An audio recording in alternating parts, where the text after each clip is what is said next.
It was on a chilly night. I'll go check it out. Hearing an unnatural sound, my husband, John, took the self-defense bat and headed towards the front door. I watched quietly from the end of the hallway. What if it's some weirdo? Such thoughts crossed my mind, bringing a wave of anxiety. John deliberately cleared his throat and then asked in a clear, low voice to whoever might be outside. Who's there? However, no response came. Both my husband and I wondered for a moment, could it be a prank? But right after this, I heard a familiar voice, and he opened the front door. Is that you, David? Yeah. David, the grandson I had been longing to see, was standing there trembling. Here, take this blanket and some hot milk. My husband spoke firmly as he directed David to the living room. I hadn't noticed at the dimly lit entrance, but David's clothes were tattered and worn out. It was far from the joyful reunion with my grandson I had imagined. David, what happened? My dad says he has to go abroad for work. But they said I can't come along. David had been picked up by a stranger while trying to remember the way to our house from his early childhood memories, and luckily made it here.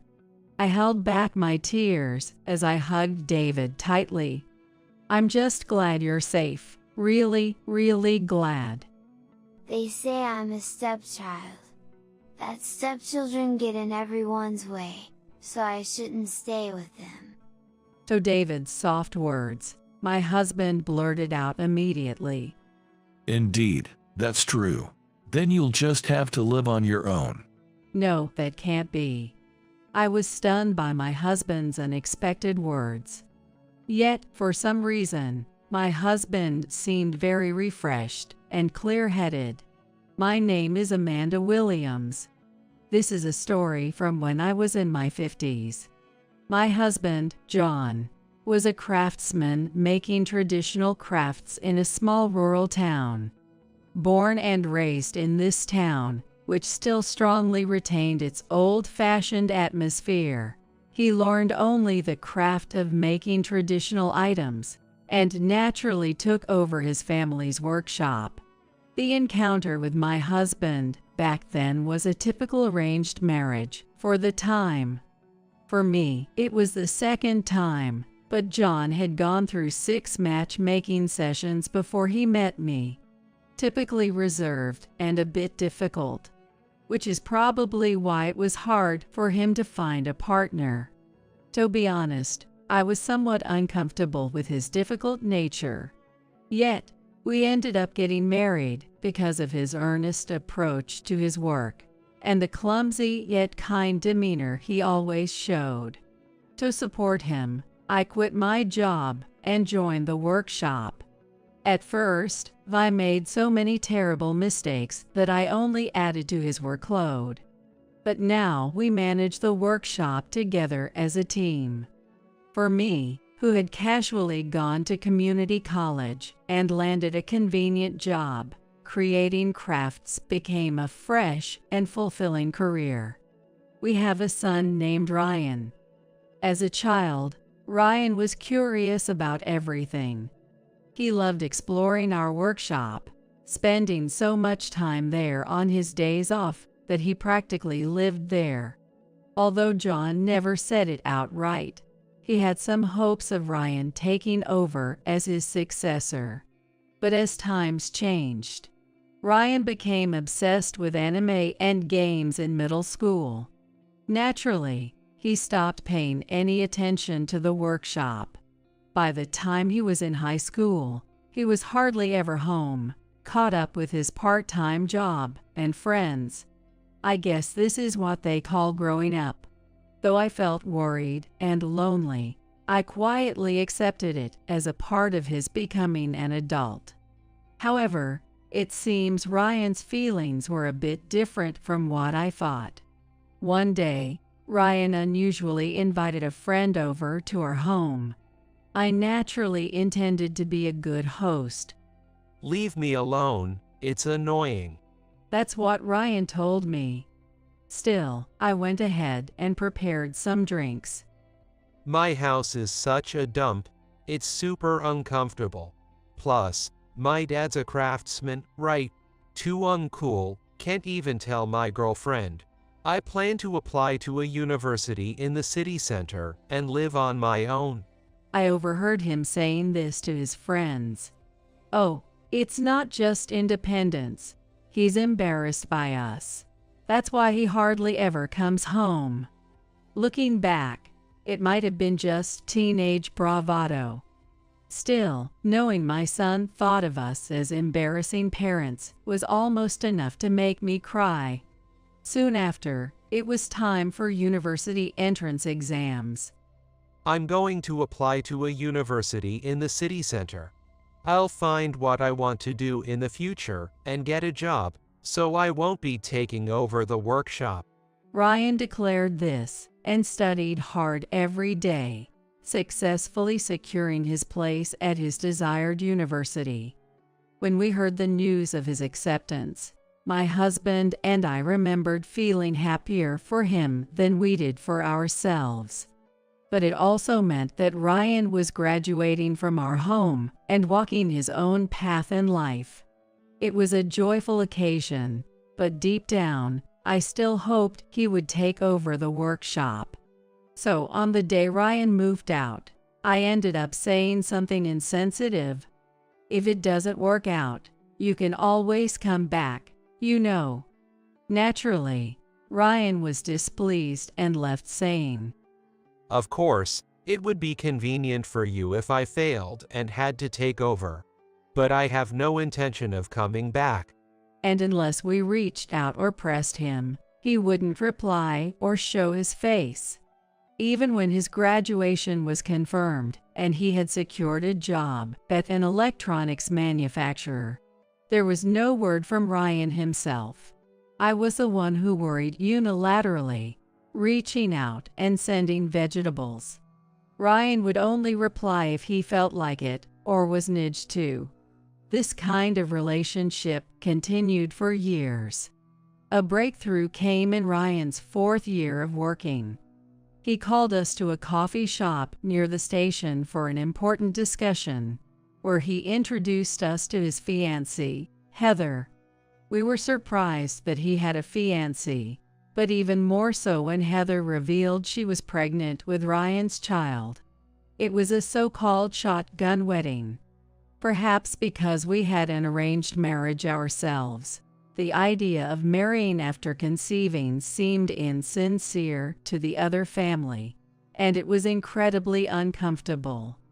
So we quickly set up a meeting with both families and apologized to Heather's parents, saying we apologize for getting the order wrong.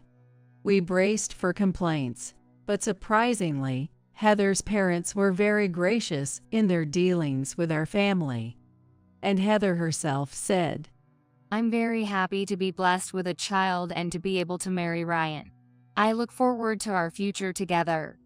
My husband and I were moved by how wonderful and generous our son's wife was, and we couldn't have been more grateful. Heather had a chronic illness from childhood, and as soon as she was stable, she returned to her parents' home to give birth at a major hospital. Normally, I would learn about the well-being and condition of a daughter-in-law through my son. However, Ryan told us nothing about Heather while she was back at her parents' home. Sometimes, I tried to press him for information. I guess she's fine. However, Ryan seemed disinterested with his responses. I became increasingly anxious and started to have dark thoughts. That was when it started. From a certain time, we began to receive letters regularly. The sender was Heather. Kindly, Heather sent us ultrasound photos and updates from her checkups. Heather, unlike my son, who, like a high school teenager in adolescence, constantly nags at her parents, was exceptionally generous and mature. Thanks to my exchanges with Heather, I was able to focus more on my love for the soon-to-arrive grandchild than my grievances with Ryan. And so, our grandson David, who looked just like Heather with her gentle smile and inherited Ryan's intense curiosity, grew up healthily. After getting married, Ryan and Heather's new home was a newly built apartment about 4 stations away by train from our town. Since Heather's parents lived far away, I started going to their apartment to help with household chores and child care when needed. I wonder if this is what it's like to have a daughter, I mused during my peaceful and enjoyable times with Heather. Heather, saying John probably wants to see David too, often brought Ryan and David to our house. Officially, it was to visit with the grandchild, but I quickly realized the true purpose was to increase Ryan's involvement with us. Initially reluctant, Ryan began to drop by with David during breaks from work, even coming by themselves. Heather's marriage brought us more than just a lovely grandchild. It gave my husband and me a sense of hope and light. But when David was just over 2 years old, Heather suddenly passed away. We were all shaken by the sudden parting, David included. Amidst this, only Ryan remained remarkably calm. He methodically handled the funeral arrangements and cleared out Heather's belongings, then somewhat forcefully delivered her ashes to her parents' home. And within a month of Heather's passing, Ryan quickly remarried a woman named Natalie, who was 2 years younger than Heather. John was furious at Ryan's actions. Just after Heather died, you were remarrying already. Are you kidding me? Don't you think about David's feelings at all? It's none of Dad's business who I marry. Besides, David needs a mother. Stop meddling. How dare you speak to your father like that? Enough. I disown you as my son. Don't ever cross our doorstep again. Fine by me. I'm better off without such nagging parents. This exchange was the epitome of a heated argument. Following this, Ryan again stopped all communications with us. Yet, I couldn't bring myself to blame John, because Natalie and Ryan had been involved romantically even while Heather was alive. Moreover, the reason for this was said to be Heather's absence due to giving birth back in her hometown, leaving no room for forgiveness. When Heather returned after giving birth, Ryan apparently began to frequently lie to spend time with Natalie. Particularly common were the lies about urgent work on days he visited our house. I have work after this, He said even on the day he drove Heather and David. And the times he came just with David, saying, got a call, need to step out. and then left for 3 hours. All were lies for secret rendezvous. I never imagined that such a horrifying betrayal was unfolding behind what I thought were happy days. Even that alone would have been bad enough, but Heather had been aware of Ryan's betrayal from an early stage. She had considered divorce many times, but seemed unable to take the step, thinking of young David. We were told all this by Heather's parents after the funeral. Furthermore, Heather's parents, with tears of frustration, shared their thoughts and feelings. Heather was exhausted because of Ryan's betrayal. That, on top of her chronic illness worsening, led to this tragedy. Essentially, they believed that Ryan had shortened Heather's life. The content was so shocking that neither my husband nor I could find the words to respond. We did not want to believe that our son could do such atrocious things. However, given Ryan's actions, it seemed the most likely possibility. Indeed, Ryan's behavior after Heather's death was sadly efficient and smooth. As much as I hate to admit it, This is the truth.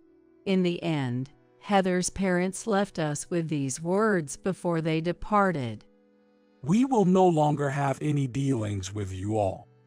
We worry about our grandson, but thinking of him as the child of the man who shortened our daughter's life, we can't find it in ourselves to love him. Please understand. The deep grief they felt even extended to rejecting any involvement with their grandson, a sorrow our son had caused them, which made my heart tighten. Afterwards, I wrote to Ryan, conveying what Heather's parents had told us in a letter. Honestly, I'm not even sure what I was hoping to achieve with it. Did I want Ryan to apologize, to deny it? What exactly did I want from him? I still don't have the answer, because Ryan continued to offer no response. If Ryan won't change, then I must stop expecting anything more from myself. As I came to this conclusion, time mercilessly moved on, and eventually, we truly became estranged. Though I had resolved myself, the loneliness of not seeing my only son and the sorrow of not knowing about my grandson's growth filled me daily. Finally, unable to bear the loneliness, I secretly visited the apartment where Ryan and his family had lived, without telling my husband. But they had already moved out, and the place was vacant. I tried calling but couldn't reach him, possibly because he had changed his phone number. In desperation, I even contacted Ryan's workplace to ask for his new address, but was refused due to privacy concerns. Of course, when I thought about it calmly, that was a natural outcome.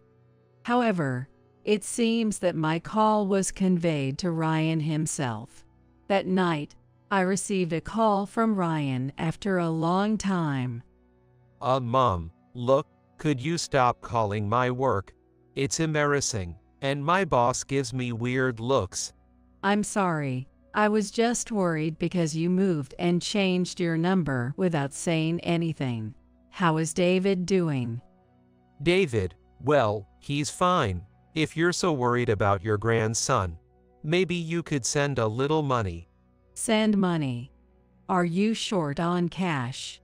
Is that why you moved? It's not that I'm struggling for money, but after what Dad said, and being accused by you of being cruel, it really hurt, you know. If you want to reconcile, show me some sincerity. While his reasoning didn't sit right with me, I ultimately decided to send money for David's sake. No matter how strained the mood, worrying about one's children and grandchildren is just what parents do. At that point, I just wanted any connection, however small. I did as Ryan asked, and began depositing a fixed amount into the specified account every month. Not that it led Ryan to thank me or come visit. When I did get a call from Ryan, it was usually to say things like, "The deposit hasn't come through yet," or "I had some unexpected expenses, and it's stuff, so could you send a bit more money?" Each time such calls came, I would relay to Ryan, "Is David doing okay? Can't he come to the phone? Even a photo would be fine. Please send one next time." Ryan would casually dismiss my requests with a nonchalant yeah each time. On the other hand, my husband wouldn't listen when I told him about the calls with Ryan. I'm not getting involved at all. The money and the calls, you're handling them on your own. And just like before, he silently immerses himself in his work. But inside, I knew he longed to see our grandson even more than I did. Frequently, I caught him sighing sadly while looking at a drawing David had made for us. How long should we keep up this distorted family relationship? But if I stop sending money, we might really lose contact altogether. Caught in a situation where I could neither move forward nor back, I agonized daily. It was a chilly night. just as I heard the sound of a car door opening and closing near our house. It sped away. With the depopulation of our town, any car stopping was almost certainly a delivery driver. But it was strange for it to drive away so quickly. As I pondered this, I heard a weak knocking at the front door. I'll check it out, My husband said, taking the self-defense bat and heading to the front door. I watched quietly from the end of the hallway. What if it's someone strange? The unnatural situation spurred one bad fantasy after another in my mind. Soon, it seemed my husband had reached the front door. He deliberately cleared his throat and then asked in a clear, low voice to whoever might be outside. Who's there? However, no response came. Both my husband and I thought for a moment, could it be a prank? But just after this, I heard a child's voice that seemed familiar from outside the door. Grandpa? Recognizing the voice, my husband threw down the bat and hurried to unlock the door. David, is that you? Yes. There stood David, the grandson we had longed to see, trembling. From the back of the hallway where I had been watching everything, I was so shocked that I stood frozen. Then my husband, with a firm tone, directed me. Hey, get a blanket and some hot milk. Snapped back to reality by his voice, I quickly prepared what he asked for. Then I draped a blanket over David in the living room and offered him a cup of hot milk. I hadn't noticed in the dim entryway, but David's clothes were tattered and worn, and they didn't even fit properly. Moreover, it seemed like he hadn't taken a shower in a long time. A distinct foul smell lingered in the air, a constant presence. This was hardly the joyful reunion with my grandson I had longed for. David, what happened? I asked David hesitantly. He began to share his story bit by bit. In summary, this is what he said. Ryan and Natalie had recently had a child who was now 3 years old. Since Natalie became his stepmother, David had been treated coldly. This was tough enough, but it got worse after his brother was born. However, the real cruelty came later. So, this morning, I found out our home was gone. I remembered Grandpa's house was near the Green Line train, so I walked along the tracks, and the man next door gave me a ride here. What? Your home is gone? Was there a fire? No, it's not that. Dad and Natalie are going overseas for work, they said. But they told me I couldn't come. Incredibly, amidst the chaos of an overseas transfer, Ryan and Natalie had left David behind. David had walked to our house, trying to recall his early memories when a neighbor, concerned for him, brought him to our doorstep. I hugged David tightly, holding back my tears. I'm just glad you're safe. Really, really glad. Thank you, David said, leaning against me. As David and I calmed down a bit, my husband quietly asked him, What would you like to do now? After thinking it over, David answered in a small voice, I don't know. They say I'm a stepchild. That stepchildren just get in the way and shouldn't stay. To make a child say such things, that's beyond cruel. I was about to tell David, that's not true, when I opened my mouth. But my husband spoke before I could. Indeed, that's true. Then, you'll just have to live on your own. What, John? I couldn't believe the cold words directed at our grandson, who had been neglected and left behind in the U.S. David, too, looked startled as he gazed at my husband. However, my husband had a surprisingly refreshed and clear-headed expression. As I struggled to grasp his intent, my husband placed his hand gently on David's shoulder and looked at him earnestly. What? Hey, Grandpa? I will dedicate my life to making you strong enough to live on your own. Forget those who treated you as a nuisance. My husband declared with conviction, and then wrapped his arm around David, pulling him into a comforting embrace. I was surprised by my husband's brief statement, characteristic of his reserved nature, but in his own way, he was conveying his determination to support David. David seemed to understand this too. He nodded repeatedly and continued to cry loudly in my husband's arms. The next day, worried about David's clearly unhealthy condition, the three of us went to the hospital. The diagnosis revealed that David had been suffering from long-term malnutrition, and he would need to be hospitalized for a while. His tattered clothes and worn-out adult sandals, considering he hadn't been properly provided with showers or meals. It was obvious that the money I had been sending had just been disappearing into Ryan's pocket. A rising tide of anger and sadness towards my naive self and my morally bankrupt son and his wife began to boil over. John. Yeah, I know. At this moment, our thoughts were completely aligned. I'll go to the police. You stay by David's side. I nodded and watched my husband's retreating back.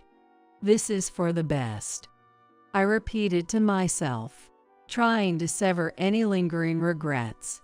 There might come a day when David, or the second grandchild I haven't met yet, might resent us. Even if that happens, I can't ignore this anymore.